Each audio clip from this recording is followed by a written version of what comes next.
Well, was in the process when I wrote that chapter of writing a philosophy of religion textbook specifically for Christians and specifically for upper echelon Christians, especially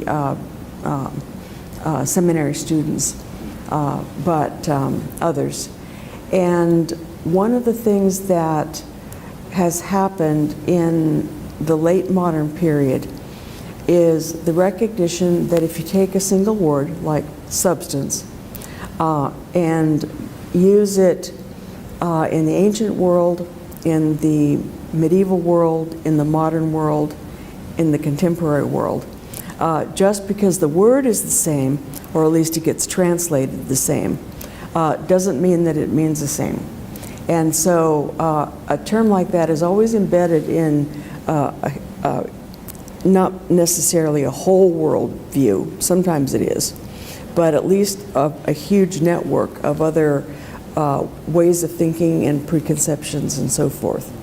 And so one of the things I've said to my class, you know, they come from their Trinitarian theology class and they're talking about not three substances in one person, and you know, and I said, you know, I can never get myself interested in those subjects because the word substance as we use it now is so different from the way it would have been used back in Augustine's day.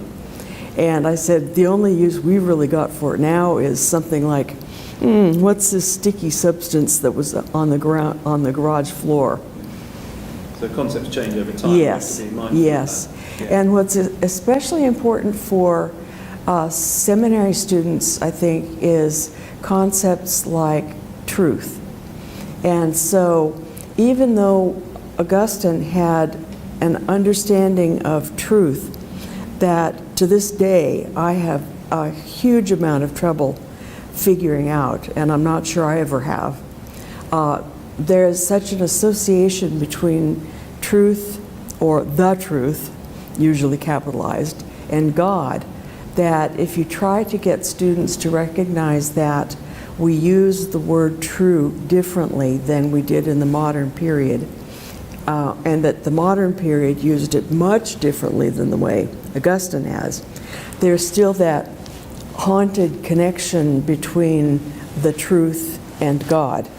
And if you question a student's theory of the meaning of the word true, they very often have the suspicion that you are at the same time questioning the existence of God.